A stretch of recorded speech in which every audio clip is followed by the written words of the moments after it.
Muy bien. Bueno, antes de iniciar, le damos las gracias a Selene, que está haciendo toda la parte técnica para poder tener este enlace hasta Ciudad Juárez.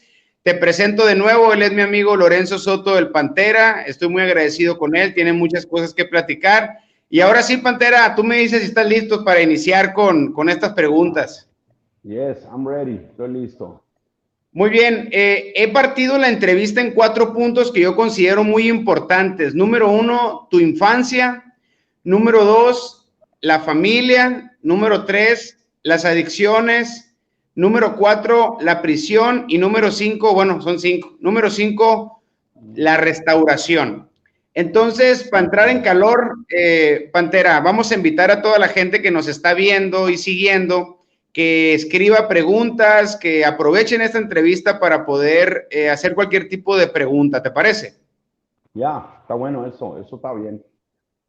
Muy bien. ¿Cuál fue el suceso más alegre de tu infancia, Pantera? Wow, wow. Me la pusiste buena esa. Pues la verdad, mira, Tato, un suceso más lindo, un recuerdo, podríamos llamarlo así, muy lindo. Creo que fue el que una vez mi madre me compró una pantalonera, un pants y una sweatshirt en una Navidad. Es el único suceso bonito que tengo yo.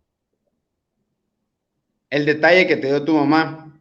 Ese detalle, porque de ahí, pues, ¿qué te puedo decir si no tuve un suceso bonito así? Es el único detalle que siempre lo he tenido en mi mente a la edad que tengo. Siempre lo he tenido ese detalle que mi madre ese día llegó en la Navidad y pudimos despertar y abrir ese paquete de regalo y ver esa sweatshirt y esas sweatpants que estaba ahí envuelto y andaba contento. Recuerdo muy bien, era de franjas blanco con azul y la pantalonera era toda color roja y la sweatshirt era color roja con los mismos colores de las franjas que hasta el día de hoy no se me ha olvidado. Recuerdo que traía unos guaraches todos rotos, pero andaba bien vestido con esa ropa, muy elegante yo. O sea, regularmente no tenía regalos en la Navidad. No, yo hacía línea, me gustaba esto es un recuerdo bonito también a la misma vez, porque me puse ese traje y me fui a la central de bomberos, ya es que en México así se usa que vas a los bomberos y te dan regalos. Entonces yo me fui a la central de bomberos y hacer línea y te pintan la uña con tinta negra para que agarres regalos ya semi-usados, que ya ellos los reparan y te los regalan. Esos son sucesos bonitos porque me alegraba de ver tantos niños como yo que recibíamos regalos, nos reíamos, llorábamos, ver tantos regalos, que queríamos tener bicicletas, pero no podíamos. Los señores de los bomberos nos daban un aparatito pequeño y pues, nos sentíamos alegres, claro que sí. Oye, Pantera, ¿y cuál fue el suceso más doloroso, más amargo que tú recuerdes en tu infancia? Ah, fíjate que uno de los dolores más tristes fue cuando mi padre me golpeó, cuando mi padre me golpeaba. Eran momentos tan dolorosos, tan tristes, de verdad, que hoy en esta pregunta que me estás haciendo quiero irme 40 años atrás, 45, y puedo recordar los golpes que me daba. Recuerdo ese día, yo estaba chavito, unos 7 años, y yo iba jalando con un lazo, una catarpila, un juguete muy pequeño, un juguete muy pequeño, lo tenía amarrado y lo iba jalando. Y recuerdo bien que cuando lo iba jalando, venía una niña y le di una patada a mi juguete que se rompió la cajita que se abre. Y me enojé tanto que le empujé y mi papá vio. Y eso fue una pela terrible la que mi padre me había dado ese día. Oh, terrible, que batallé para dormir, para sentarme. Había grietas ensangrentadas en mis piernas, había golpes en la espalda que me dolían, que no me podía sobar el lomo de los cintarazos que me dio. Si no me dio unos 20, 30 cintarazos, no fue nada.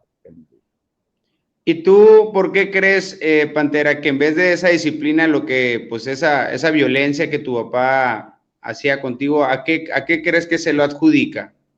Pues tú sabes que yo vengo de una familia disfuncional donde no existía la paz, donde no existía el amor, donde no existía Dios. Entonces, ¿qué es lo que estaba ahí en ese lugar? Solamente alcohol, drogas, violencia.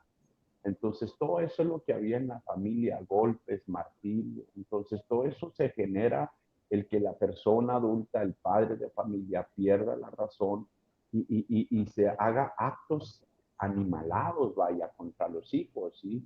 ¿Por qué? Porque no tienen esa vida en Dios o ese amor, o no vienen de una familia que esté más o menos educada, vaya, la educación para poder tratar con la niñez, no.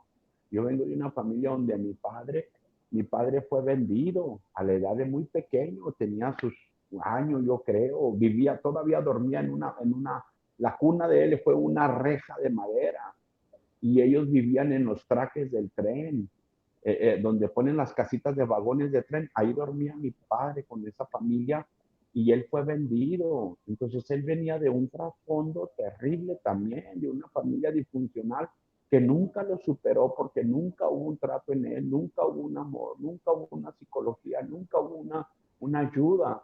Entonces llega el momento que él se casa y tiene hijos y lo mismo que él vivió, pues ahora él lo quiere plantar en la familia de tal manera que los que volvimos a sufrir fuimos nosotros como hijos, vivimos otra vez su pasado que él vivió y vuelve a plantarlo en nuestra vida. Así fue, la falta de amor. ¿Alguna vez tu papá te violentaba cuando estaba drogado? No, no era tanto que me violentaba, sino sabes de que mi padre era una persona, como les llamaban en aquellos tiempos, era de los tiempos de los pachucos, de los pirilones. Entonces él llegaba drogado, llegaba alcoholizado y era buena gente, no nos golpeaba ni nada. El problema era que de repente estallaba, como que se le venían a flashbacks a la mente y estallaba y reaccionaba y ahí eran los golpes, y no solamente conmigo, sino contra mi familia, contra mi madre, contra mi madre. Incluso en ocasiones estuvo al borde de matar a uno de mis tíos. O sea, era un caos O terrible. sea, Una persona que no tiene raciocinio pierde todo. el problema de tu jefe era la ira, pues, ¿no? Se volvía loco, pues, ¿no? Entre la ira. Y hay un principio por ahí que dicen que el que ha sido violentado regularmente violenta si no es Así sanado, es, ¿no? Entonces, a lo así mejor es. tu papá fue violentado y pues naturalmente, su naturaleza lo que hacía era Sí, violentar. así es. Eh, Entonces, sabemos Sabemos, Pantera, que la identidad de una persona se forma por tres cosas, ¿no? Se forma por la familia, por las relaciones y por las decisiones. Son tres pilares que, pues, que conforman lo que hoy somos, ¿no? Tanto la familia influyó en nosotros de una manera positiva o negativa, las relaciones igual, y las decisiones que tomamos ayer nos tienen donde estamos hoy. Entonces, ¿cómo fue tu identidad del proceso de la niñez a la adolescencia? ¿Cómo influyó en ti la familia? ¿Cómo influyó en ti las relaciones con la gente que ya te relacionabas y al final las decisiones que empezaste a tomar? mira, desde temprana edad, yo recuerdo cuando mi madre trabajaba de bracera en los Estados Unidos y la mujer pasaba todos los días a las 4, 5, 6 de la mañana a Estados Unidos a trabajar de ama de casa. Y entonces en el transcurso del día yo iba y era muy niño, 7 años, yo iba y sacaba monos de cerámica, figuras de cerámica, de yeso, y yo iba casa por casa tocando puertas, vendiéndolas, vendía la ropa que mi madre traía semi-usada, y yo la vendía casa por casa. Mi niñez empezó a desenvolverse de esa manera, a conocer personas en otras colonias por lo que yo vendía. Entonces, así empecé a caminar hasta llegar a la adolescencia.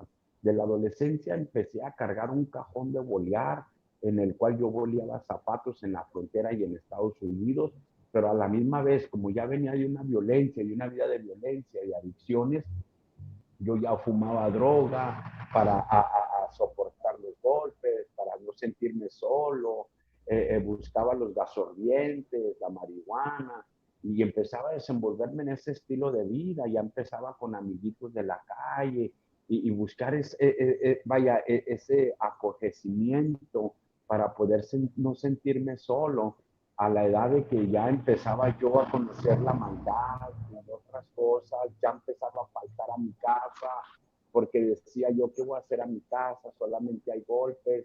Y empecé a brincar de la niñez a la adolescencia.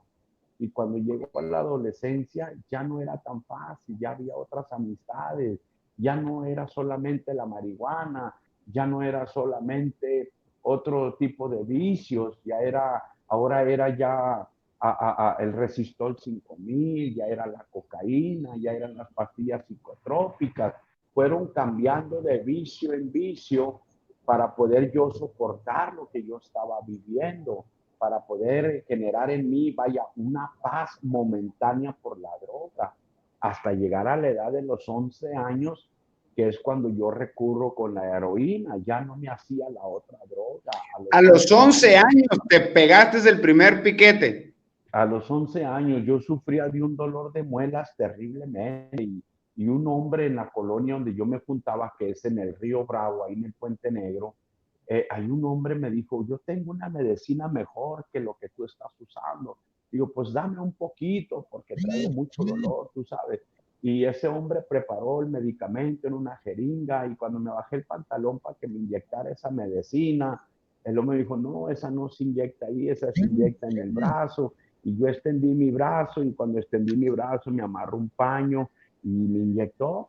Ni siquiera la aguja me sacaba cuando yo ya estaba sintiendo la reacción de la droga. Y de ahí para adelante, Tato, la verdad que me enamoré de ese vicio. Me enamoré tanto que se volvió mi amante. Era mi almuerzo, era mi comida, era mi cena. Dormía conmigo, despertaba conmigo. Wow, eso fue mi vicio por 19 largos años. ¿Y el consumo de drogas fue el puente que te llevó a las pandillas, o primero fueron las pandillas? No, mira que yo ya era un vicioso, Tato. Yo ya era un vicioso. Ahí se te frició la cámara, no sé si estás viéndome.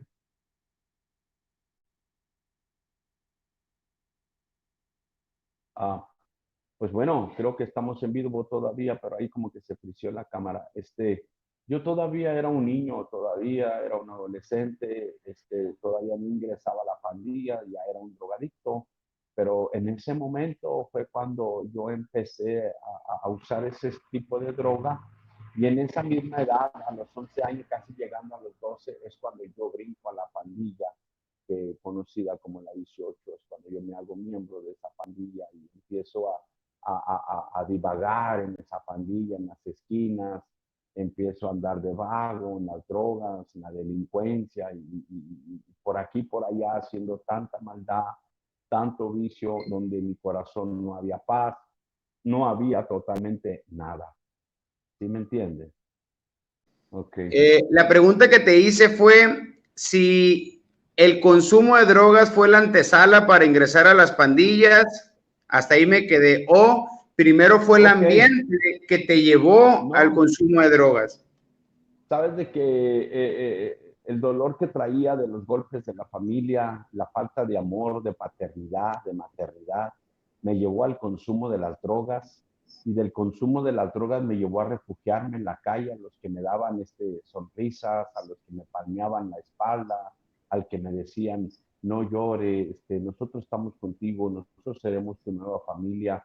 Entonces eso me llevó a ser partícipe ya de una pandilla, de una familia nueva, fuera del ambiente que yo vivía. Oye, Pantera, me dice la gente aquí que te pegues un poco el micrófono para que te puedan escuchar mejor. Sí, algo me está diciendo también a mí la gente. Ok, pues yo tengo esto. A ver si ahí me puedes escuchar más. Sí, mucho mejor. Sí, mucho mejor. Okay, bueno, ¿cuál fue el primer crimen, Pantera, y a qué años ingresaste a la prisión y por qué fue lo que sucedió ahí? Bueno, tú sabes, dime si ahí se escucha bien ya. ¿Te oye mejor? Sí, mejor. Ok, fíjate que yo empecé a ingresar a la cárcel de menores desde pequeña edad, desde la edad de los 8 o 9 años. Yo caí al tribunal para menores por andar en la calle, en la esquina, participando de las pedradas, de los cholos, en los bailes, que ya me metí a los bailes. Entonces empezó todo eso. Caí al tribunal desde la edad de los 8 o 9 años, caí al tribunal. A los 10, 11 años volví al tribunal, a los 12, 13 años, o sea, el tribunal era como mi casa.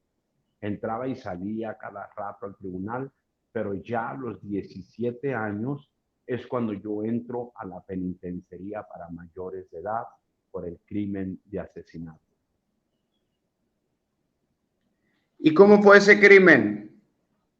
Sabes de que una persona aquí en la frontera que quiso abusar de mí y con el arma que él me amenazaba, se la quité. No logró su propósito, no lo logró, pero con el arma que el hombre me justiciaba, con esa misma arma yo se la quité y le di de puñaladas a este hombre y lo asesiné a ese hombre.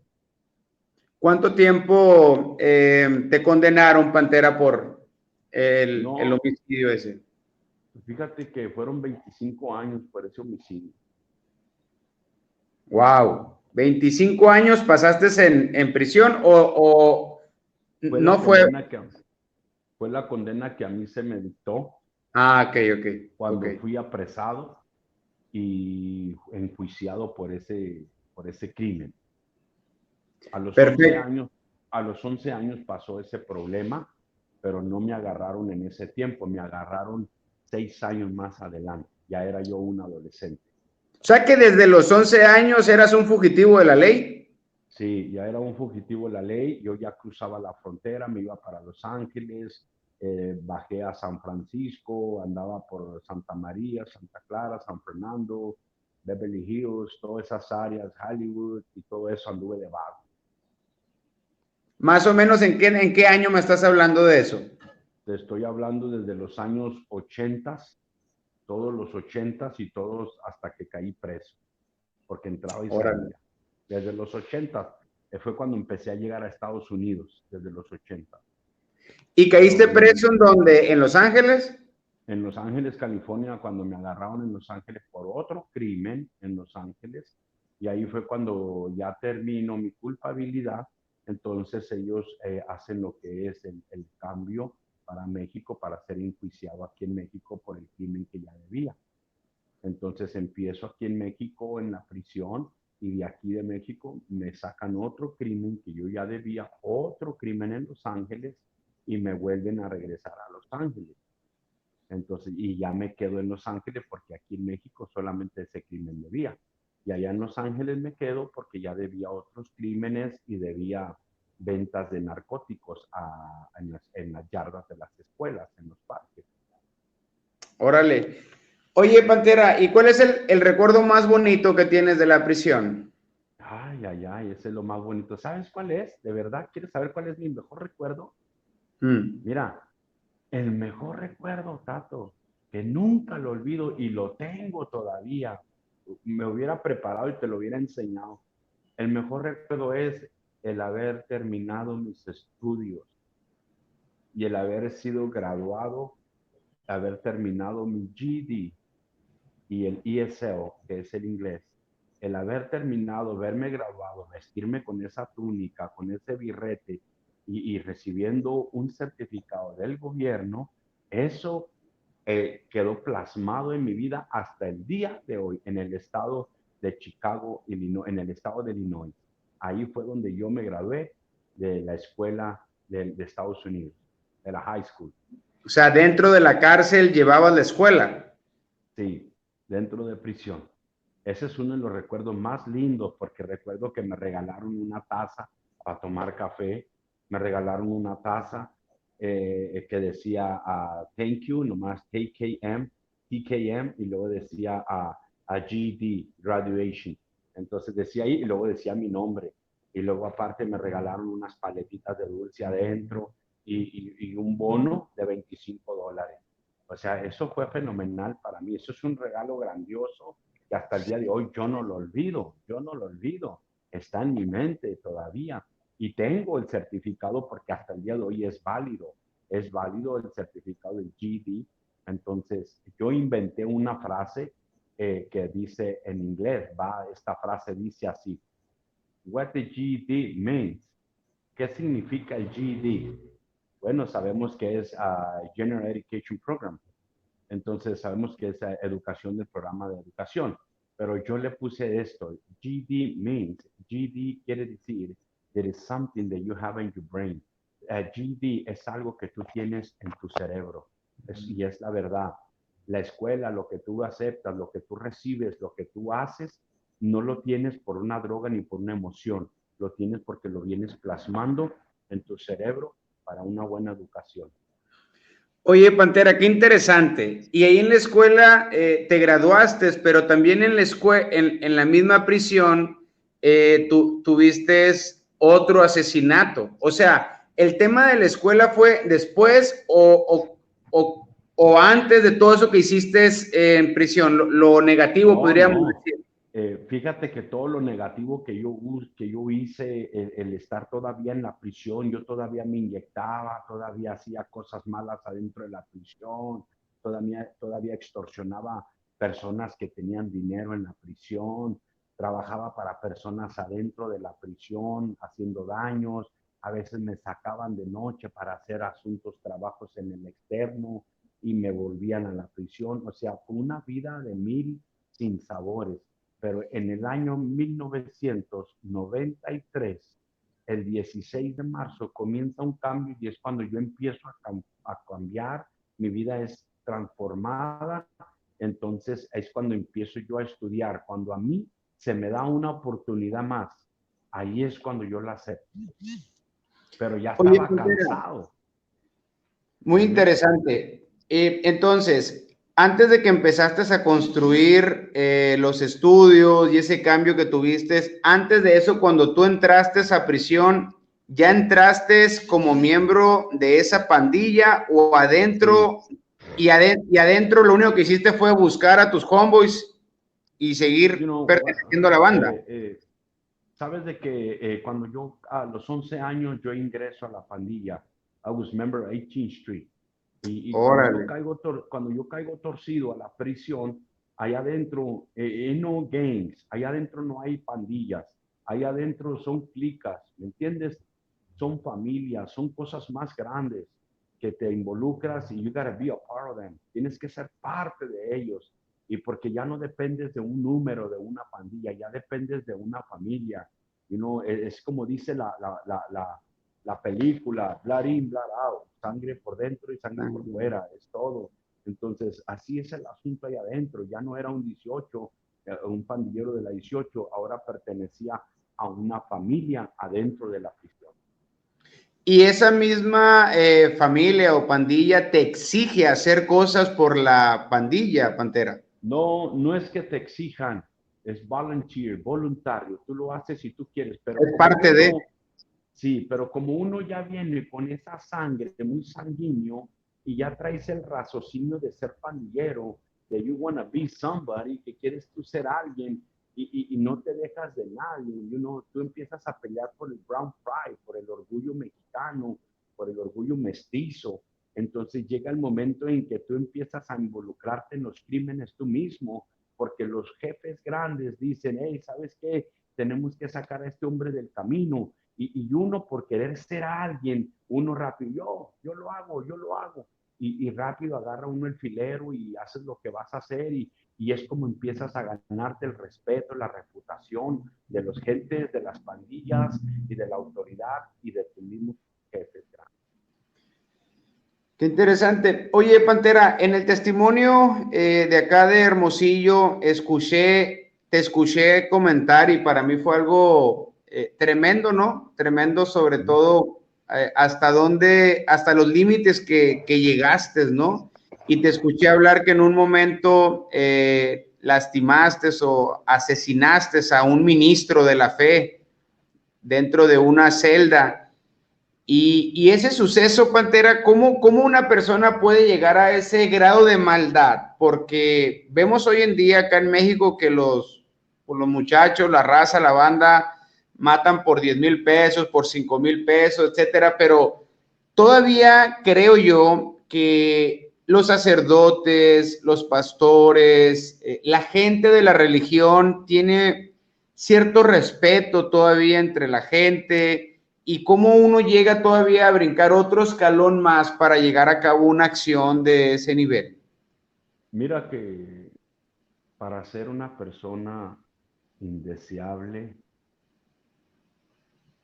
pierdes todo. Te vuelves un inhumano. Es como que se te apoderan los demonios de tu vida.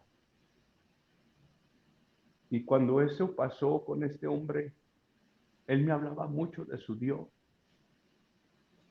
Y yo no creía en su Dios. Yo quería que dejara a mis diablos tranquilos. Y todos los días este hombre me hablaba de Dios y de Dios y de Dios. Y entonces un día llegó el momento que lo amenacé. Y dije, ¿sabes qué? Si tú me vuelves a hablar de tu Dios, yo te voy a matar. Y este hombre llegó ese día y me habló de Dios.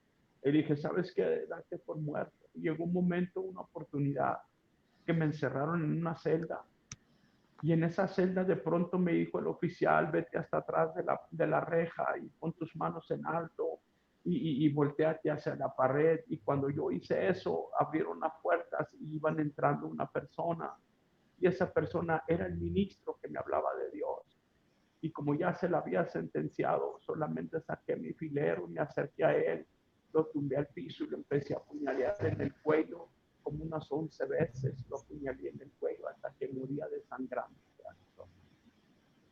Entonces, una persona cuando cometes un crimen, ya no eres tú ya no, tú no estás adentro ya, tú ya estás fuera, lo que se apodera de ti es una fuerza superior, una fuerza diabólica que te toma control de ti, y haces cosas ilícitas y malas porque Dios dice en su palabra que creó al hombre para que le sirviera a Dios. Pero también el diablo, cuando se apodera de la mente del hombre, no es el hombre, sino es el diablo a través del hombre. Eso fue lo que pasó.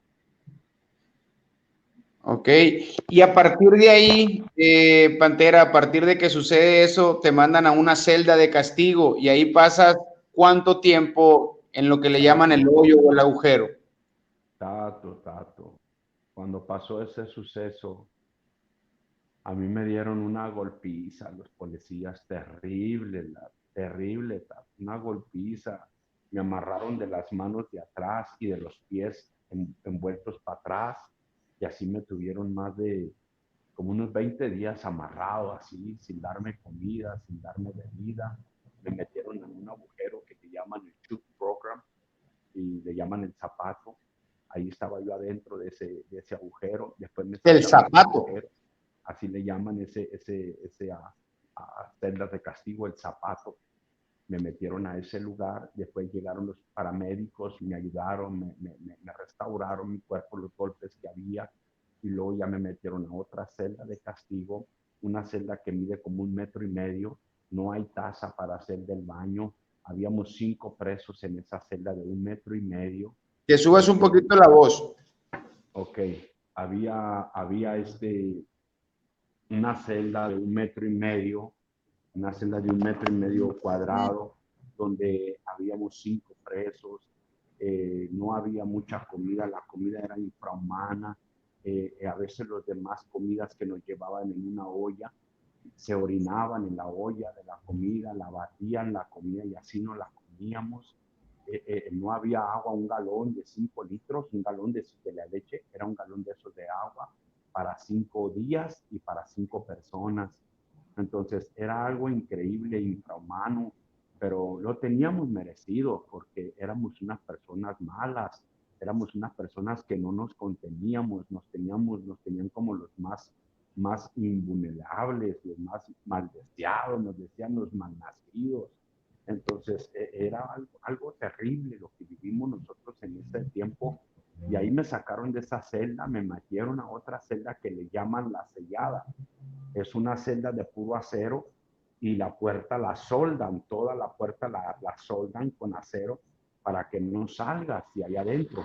Y ahí estuve 47 meses recluido, sin salir a ver el sol, sin nada, 24 horas al día encerrado en esa. En esos lugares, Pantera, ¿te permiten leer algo o simplemente qué haces? ¿Estás sobreviviendo nada más? En la celda primera, que era 1,5 metros, ahí no tienes nada viniendo, estás encuerado, en puro calzón, en esa celda, sin camiseta, sin garache, sin nada. Estás ahí adentro, te caminan los piojos, no hay peluquero para que corta la pelo, ni rastrillo para rasurar, te caminan los piojos, las pulgas, te pones todo feo, no te bañan. Eso es algo feo, feo, no hay una taza para hacer del baño. Hay 5 presos y solamente hay un hueco en el piso que es el del drenaje y ahí te tienes que empinar a zurrar enfrente de los 5 presos. Huele mal, huele feo, ahí tienes que comer. Estamos peor que los perros en esa celda. Y ahí de esa celda, cuando ya me sacan de la celda de castigo, que son 90 días, me mandan para la celda La Sellada. En la celda La Sellada ya tienes una cama de fierro o de cemento, pero ya tienes una cama con un colchoncito así, con una cobija, ya hay una mesita, un escritorio, pues una mesita para escribir, y el baño ya te lo llevan en una reja que se mueve eléctrica y se engancha de tu celda, y luego hay una cámara arriba para cuando te vas a meter al baño, te quitas ya la playera que ya te dan en esa celda y ya tienes que enseñarle los dientes en la cámara, la boca, moverte el pelo, levantarte tus partes para que te las vean, la planta de los pies, tienes que empinarte y abrirte la sentadera. Todo eso tienes que hacer antes de bañarte. Antes de bañarme, tengo que enseñar todo mi cuerpo al oficial que me está viendo en cámara, y cuando salgo de bañarme también tengo que hacerlo de vuelta para que vean que no llevo nada conmigo ni saco nada de la bañera. Un cepillo de dientes como de 3 pulgadas nomás de tamaño para lavarme los dientes. Una carta que yo puedo escribir a mi familia, pero tengo que escribirla en inglés para que ellos la puedan leer lo que yo escribí. Hasta ahí nada más. En ese tiempo tú recibías visita de tu familia, Pantera. No, no, señor. Yo nunca recibí visitas de mi familia. Cuando ya mi vida cambió, que es en el punto 4 de lo que me vayas a preguntar, cuando ya mi vida cambia, entonces viene ya ese estilo de vida diferente. Pero mientras en esa celda, yo no tengo visita de nadie, nomás la del pastor que me visitaba. Y tu cambio se debe a la gente, a los brothers que destinan parte de su tiempo para ir a sembrar la palabra de Dios ahí. Ahí fue donde en un servicio tú aprendiste, escuchaste, o cómo fue la primera vez. No, yo empecé a escuchar la palabra de Dios en esa celda cuando este predicador iba y me hablaba de Cristo. Ahí me empezó el hablar de Jesús, que yo me enojaba, me quiso meter la palabra de Dios de muchas maneras, algo que hoy me da risa, porque fue una táctica tan bonita que usó este predicador. Un día, un sábado, que era un día festivo, Tato, y regalaban un cuartito de litro de leche, no, de leche en chocolate, y daban un simón, lo que le llaman un rol de canela. En la cárcel nunca vimos esa comida, nunca. Y ese sábado festivo dieron ese alimento, un cuartito de litro de leche en chocomil y un pan dulce. Y el hombre me dijo, te lo voy a regalar si me dices un texto de la Biblia. Y yo le dije el texto de la Biblia. Recuerdo que le dije, Jesús lloró, y él me regaló ese alimento. Después me dijo, si tú me dices el Salmo 23, yo te voy a regalar el lonche. Y dije, me parece bien, el lonche era espagueti con bolas de carne. Nunca vemos ese alimento en las cárceles. Es algo increíble. A mí, yo me pongo a pensar ahorita y me estás haciendo recordar ese tiempo que yo comí. En ocasiones del hambre, nosotros comprábamos un gato a 10 pesos y nos lo comíamos por la falta de comida. era algo tan terrible, pero ese día me trajo espagueti con carne. Y yo le dije el Salmo 23, pero yo también lo escribí, el Salmo 23, a mi manera. Y empecé a dictárselo a mi manera y le dije, el diablo será mi guiador y nunca me fallará. Siempre andará conmigo por los callejones, por los parques y por los valles desolados. Siempre será mi guiador. En las calles y en las tapias siempre me infundirá aliento. En las drogas, en el martirio, siempre estará conmigo. Robará los víveres de mi casa y la razón de mi familia y de mis hijos los hurtará. Y en las calles del enemigo siempre me hará descansar. Y en el infierno moraré por toda la eternidad. Ese fue el salmo que yo hice, que es conocido como el salmo del adicto. Hoy en día, ese yo lo hice en la prisión, que hoy en día en todo el mundo se lee.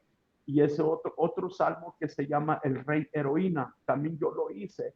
Entonces, ya después de ahí le dije el salmo 23 y me regaló el lonche. En la cena me dijo, te voy a dar el lonche, el almuerzo, el lonche y la cena si me dices el Salmo 91. Es ahí cuando yo estoy recitando el Salmo 91, cuando me cayó el 20 de que este hombre me estaba metiendo la palabra de Dios por la Biblia, por la comida. Entonces fue cuando yo lo amenacé de muerte y en la primera chance que tuve fue cuando yo asesiné al predicador. ¿Y quién fue? Bueno, me queda claro, como dice la palabra, que ese hombre sembró. ¿Y quién regó la palabra en tu vida? Bueno, ese hombre sembró la palabra de Dios. Cuando yo salí de las celdas de castigo, cuando yo salí, llegué a la celda, me dijo el guardián de la prisión, me dijo, ahí te dejaron un regalo. Cuando yo llegué a esa cama, a esa celda oscura, fría, abrí esa caja y había un regalo envuelto en papel de periódico.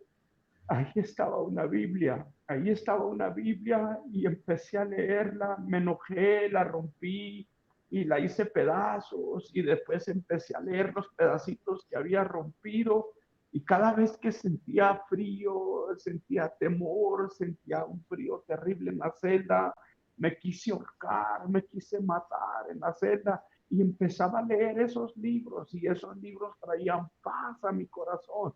Dije, aquí está el clavo, aquí hay algo en este libro. Y empezaba a recitarle al Dios de ese hombre y le decía, si tú realmente eres real, como este hombre te predica, como este hombre dice en este libro, pues órale, aquí está mi vida, ponle conmigo, ya estoy cansado de ser un drogadicto, estoy cansado de ser un pandillero, ya no quiero ser un asesino, estoy cansado, dame la paz que yo necesito y empieza mi vida a cambiar.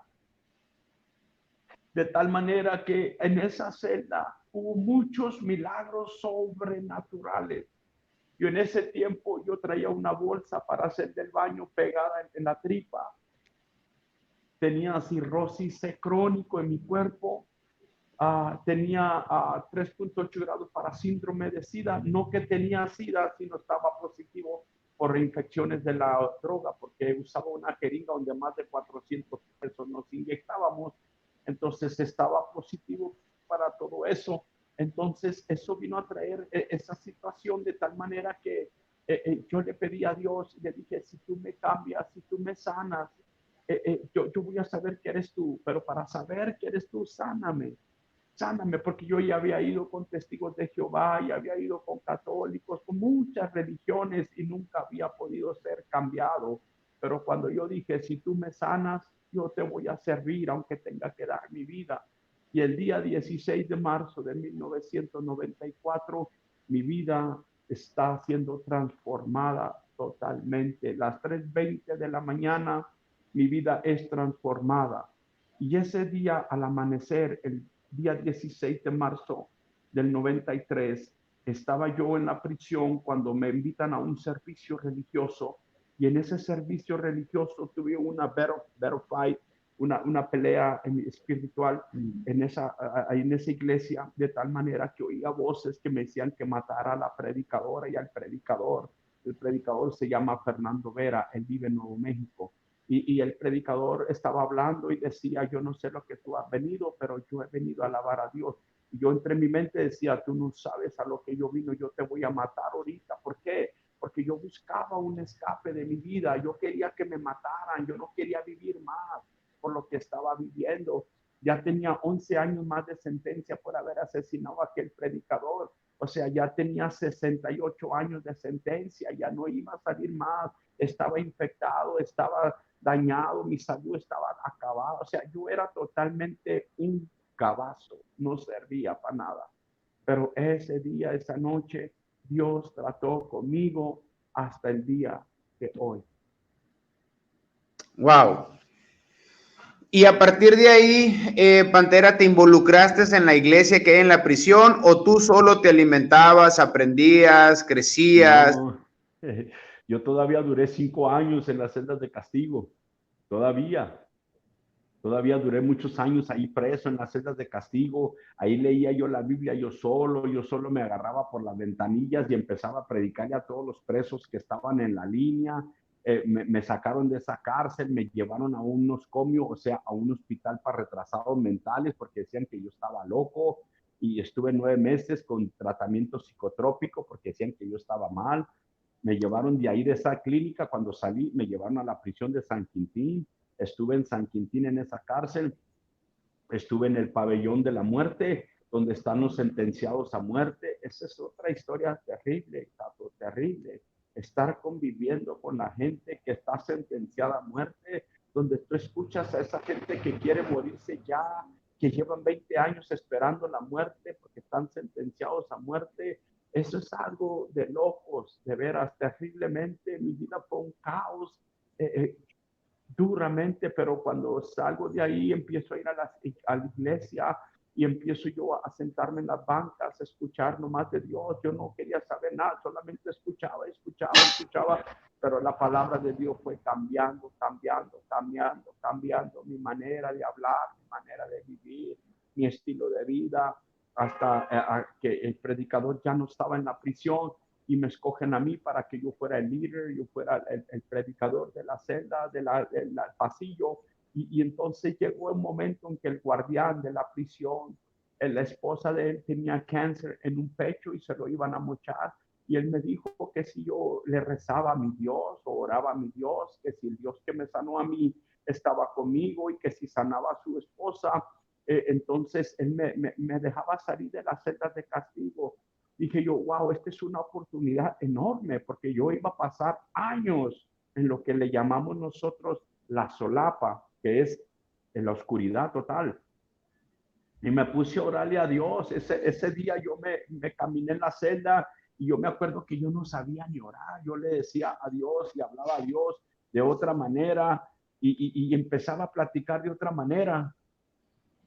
Y empezaba yo a hablar con Dios de otra manera, a hablar mi vida, a rezarle por esa persona, que Dios le trajera sanidad. Y recuerdo bien que yo le pedía a Dios y le decía, hey, Jesus, guacha, esta ruca necesita una esquina, sánala no seas gacho con esta ruca, cámbiala, do a paro to this ruca, man, you can do it, hazle una esquina a esta ruca. Y me acuerdo, yo era muy loco para hablar, y me acuerdo que le decía, no seas gacho no le corte la chichi a esta ruca.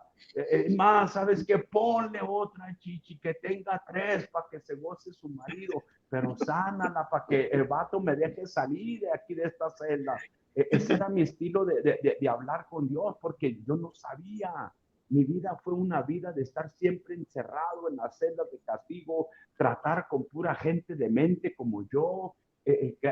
Mi vocabulario era solamente el filero y hablar con el fierro en la mano. Es todo una vida diferente, pero el resultado de esa oración es que Dios sana a la mujer.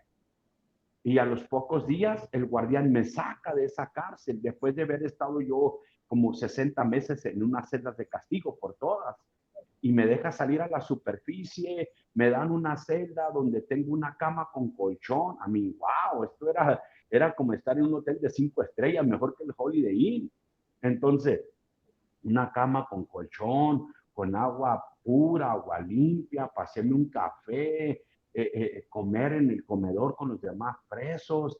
Es algo diferente. Dije, esta vida está de aquella, está suave. y empezó mi vida, empecé a ir a la iglesia, la gente se asustaba, los cristianos, decían, este fue el que mató al pastor, tengan cuidado, así, hasta que Dios habló a mi vida a través de ellos y dijeron, no hay un pastor en esta celda, el Pantera va a ser el pastor de la iglesia. Y empecé ¿Cómo a pastorear a fue, esa gente. entrando en la recta final, Pantera, Yeah. impresionante? ¿Cómo fue la noticia cuando te dijeron que ibas a salir de prisión? Yo no lo esperaba, yo no lo esperaba. Yo no esperaba mi salida, al contrario, yo esperaba más años a mi vida, más años esperaba mi vida por más crímenes que ya estaban sacando a la luz. Entonces, esperaba más años, pero un día me llegó el sacerdote no quería que yo predicara de Dios porque muchos presos estaban cambiando el estilo de vida. En los 8 meses que yo estuve en la plataforma arriba, cambiaron para Cristo casi más de 1,000 presos, cambian sus vidas. El sistema penitenciario ve eso y dice, wow, este hombre está loco, este hombre, ¿cómo es que hace para que esta gente cambie su vida? Pero el sacerdote mandó ponerme como 11 cuchillos en mi cama y me agarraron con los 11 cuchillos, me quisieron dar otro cargo que son 11 años por cada cuchillo y eran 16 o 11 cuchillos, eran como 100 y tantos de años. Entonces me meten a la celda de castigo otra vez y el día 9 de septiembre de 1999 me llega un oficial, lo que le llaman el parole board, me llega y me dicen, me hacen una encuesta y todo, si te portas bien para el año que viene, you're going to be out. Y en el 99, eso fue en el 98, y en el 99, el 12 de septiembre, un año después, yo estoy libre. Me dejan salir, pero con una condición, que yo firmo un papel donde yo no puedo volver a la prisión o a Estados Unidos. Si me agarran del otro lado de los Estados Unidos, tienen derecho de darme vida en prisión. Ah, tú en este momento no puedes cruzar al otro lado. No, yo no puedo cruzar para el otro lado. No puedo. Órale. Entonces, ese fue el proceso en el cual, pues, ahora sí que Dios te marcó, te transformó de adentro hacia afuera. Sales de la prisión, Pantera, después de haber vivido esa, pues, una mera película de ciencia ficción. ¿Y cómo te sentiste el primer día libre? ¿Qué pasó por tu mente? ¿Qué empezaste a hacer? No, yo estaba loco el primer día porque a mí me dejaron en el Distrito Federal y tú sabes, esa ciudad es enorme. O Me sea, dejaron ¿dónde vivías tú ahí aquí en México? ¿En Juárez? en Ciudad Juárez, pero yo tenía años que yo no venía a Juárez, yo vivía en Los Ángeles. Y cuando a mí me deportan, me avientan para México, Distrito Federal.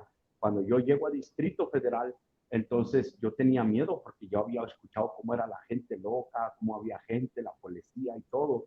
Entonces yo me fui a comer a uno de esos carritos que venden hot dogs y cuando la señora se despidió, le robé el cuchillo rápido y me lo escondí. Dije, este va a ser por si me sale por ahí un cristianito y me falla la fe, pues con esto no me va a fallar. Entonces, eso, pero cuando ya iba caminando en el camino, dije, yo ya no puedo tener esto en mis manos. La Biblia dice que ya no vivo yo, más Cristo vive en mí. Entonces hice que tiré el cuchillo y me fui caminando. Llegué al Zócalo de México y me puse a predicar por primera vez la palabra de Dios en público. De ahí me fui a la central del norte y agarré un camión desde México, Distrito Federal, a Ciudad Juárez. Llegué a Ciudad Juárez a ver a mi madre y a mi familia que por años yo no había visto. Así está. Supe también, Pantera, que tuviste la oportunidad de ver a la familia del pastor y pedirle perdón. Sí, en Zacatecas. Tuve la oportunidad de ver a la familia, a la mamá, la esposa y la hija. Y fue algo bien tremendo, la verdad, porque ese día que los vi, pues se me quedaban viendo, no sabían quién era, yo no sabía si decir o no.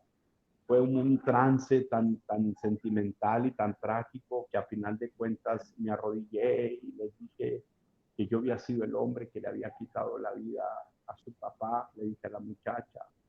Por un momento se agarró la boca, la cara y se me quedó viendo y de rato como que reaccionó, pero reaccionó dándome cachetadas como unas 20, 30 cachetadas me dio, y de ahí para adelante se quedaron quietas. Dije, yo acabo de pagar una condena por este crimen, el hombre está con Dios, y empecé a hablarles que fue ese hombre el que me trajo a los caminos de Dios, fue ese hombre el que me está trayendo aquí con ustedes para poderles decir. Y yo quiero decirles que yo voy a luchar porque usted tenga una vida mejor y ser un responsable para hacer lo mejor que pueda. Hasta el hecho del día de hoy, la chamaca es periodista, se graduó de periodista, yo le ayudé con sus estudios, lo poquito que Dios me ha dado, yo le enviaba a ella, le enviaba a su familia, ya viven en otra vida ya, está casada y todo, pero siempre traté de ser responsable con la hija que este hombre tiene. Oye, Pantera, ¿qué le dices a esa raza que tiene servicios tanto en la prisión o en centros de rehabilitación o en cualquier otro lugar que a veces pensamos que vamos y sembramos y sembramos? Yo duré casi 8 años compartiendo y visitando centros de rehabilitación y muchas veces pasa por nuestra mente, como no ves los frutos, pues muchas veces te desanimas, ¿no? Pero ver a ese valiente pastor que aún por tus amenazas, él seguía yendo, asistiendo, y ver que sus palabras no fueron en vano, ver que su tiempo no fue en vano, y ver todas las almas o la gente y las vidas que han sido tocadas por tu ministerio. Yo creo que este cuate está en el cielo dando gloria y está en gozo y en alegría, ¿no? Pero, ¿qué le dices a esa gente que se desanima de repente cuando está sirviendo al Señor en esos lugares? Que yo lo que le puedo decir es de que no se desanimen. El trabajo que hacen no es en vano. Por muy doloroso que sea, muy difícil, la Biblia dice, ya no vivo yo, mas Cristo vive en mí. Ya no hacemos las obras que nosotros queremos, sino las que el Espíritu Santo nos envía a hacer. Llámese como se llame, centro de rehabilitación, de recuperación o la cárcel. Todo aquel predicador no se desanime, siga predicando, siga para adelante, siga llevando esa palabra, porque en medio del dolor tú llevas una palabra que sin darte cuenta a largo tramo, esa palabra da fruto, como lo hizo conmigo. Yo lo he vivido, yo he predicado con muchos hombres que hoy en día, ahora muchos hombres son pastores, son ministros, a través de una palabra que yo les planté hace 2 décadas atrás. Y hoy en día he visto muchos hombres que han venido aquí a mi casa a visitarme, que me lo han dicho por internet, me lo han dicho, gracias por esa pastera, por esa palabra, Pantera, porque trajo un cambio a mi vida. Dios ha sanado mi vida, ha cambiado mi vida, soy totalmente diferente. Eso viene en camino y eso es lo mejor que nos ayuda. A mí, al escuchar testimonios de personas que han sido cambiadas, renovadas a través de la palabra, que Dios lo ha hecho, pero que a través de mí han cambiado, eso me ayuda mucho a mí para seguir adelante y saber que lo que estoy haciendo es positivo y me da ánimo, fuerzas para seguir adelante. No tengo oro ni plata, pero lo que tengo es a Cristo, que es lo que quiero compartirle a la gente. Amén. Un muchacho, Tavo, nos pregunta, ¿tiene pensamientos de consumo o desaparecieron totalmente? Bueno, dice la Biblia, ya no vivo yo, más Cristo vive en mí. Te voy a ser realista.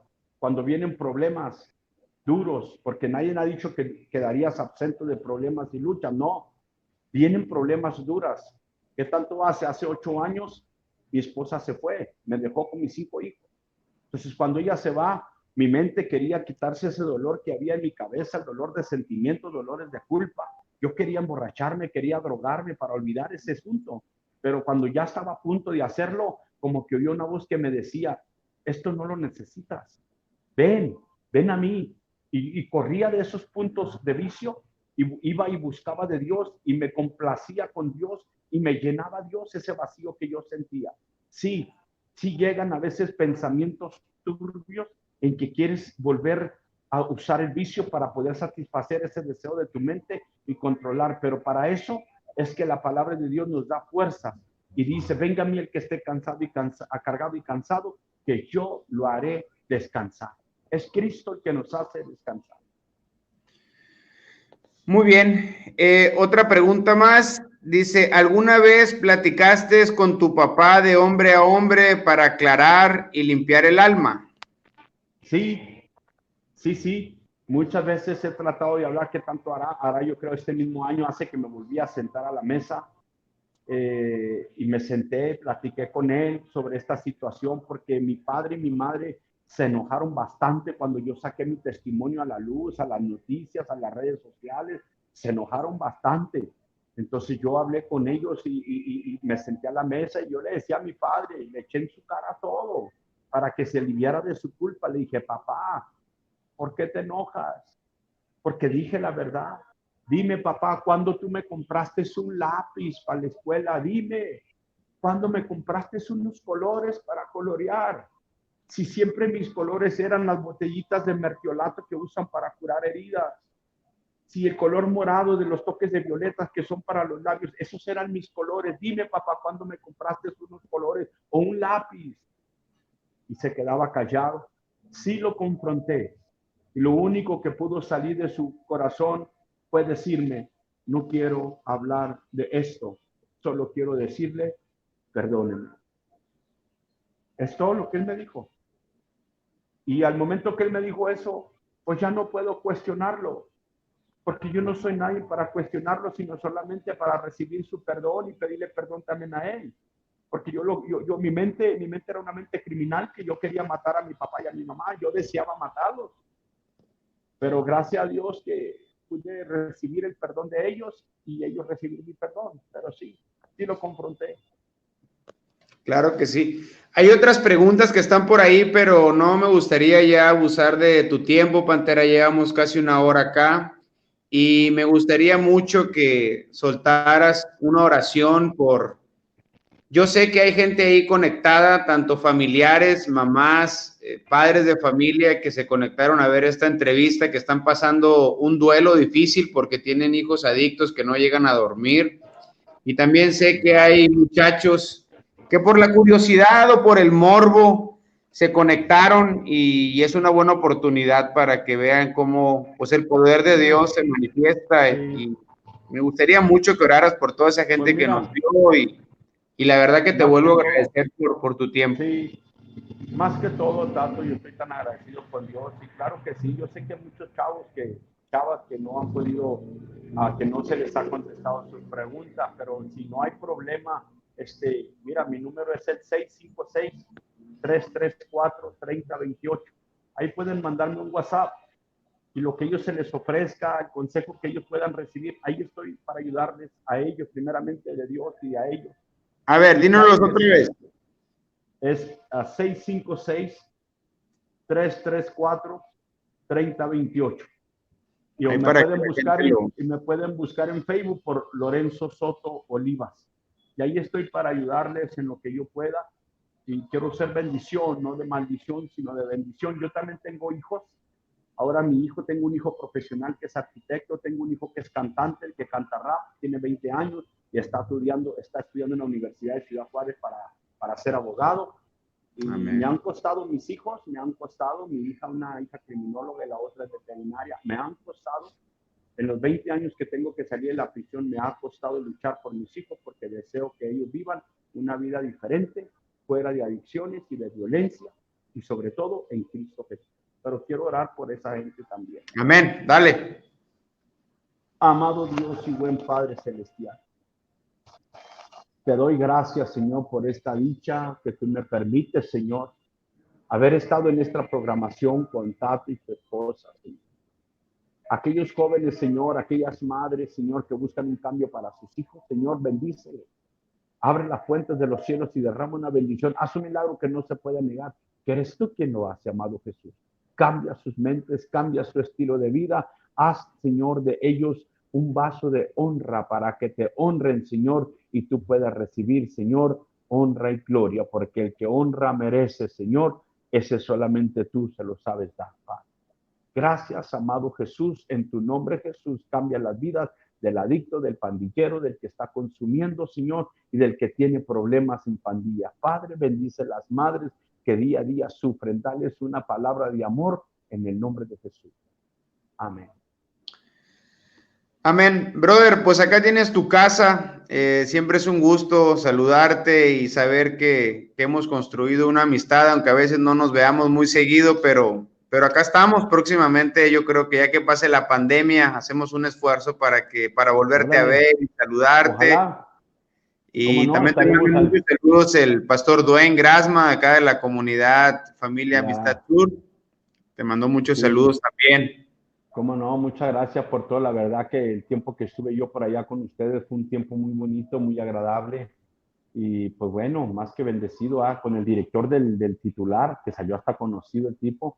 Entonces, Fíjate, el secretario de Seguridad eh, Pública, ¿no? el secretario, sí, sí, salió conocido él, salió conocido de la escuela vieja. Entonces, eh, eh, es algo bonito. Entonces, claro, en la iglesia con el pastor también fue una bendición. Lo poco que estuve por allá con ustedes fue algo maravilloso que plantó en mi vida un deseo de volver y ser de bendición para ustedes en aquellas tierras de por allá. Muchas gracias. Bendigo mucho a mi esposa que nos ayudó mucho a construir esto. Sí, Todavía en la noche estaba bajando programas porque cambió uno, puso otro.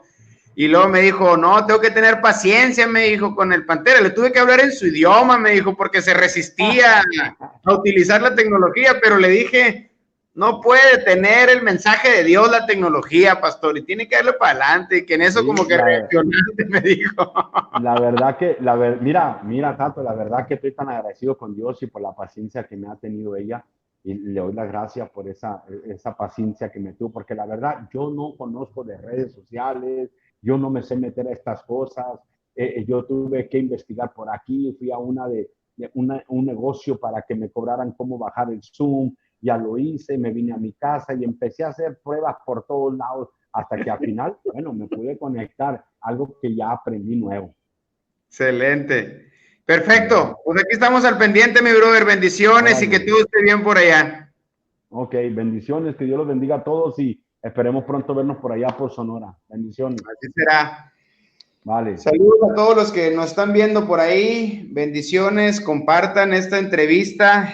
Fue una entrevista muy emocional. Tenía como algunas preguntas que hacer, pero poder masticar lo que me estaba comentando el Pantera, y eso que ya me he sentado a comer con él, he disfrutado tiempo con él, y aún así, o sea, oír su historia siempre es muy complicado, ¿no? Pero es bien impresionante cómo hay una fuerza más grande que la del hombre, el poder de Dios a través de su Espíritu Santo, para poder restaurar la vida del hombre que quiere y anhela de todo corazón ser restaurado. Dios les bendiga y espero que esta entrevista te haya edificado, porque para eso es, para darte esperanza, fe, ánimo, de saber que las cosas siempre pueden cambiar. Hoy hablaba con mi esposa y recordamos ese versículo que dice, al que cree, todo es posible. Bendiciones y compartan esta entrevista. Saludos. Bueno.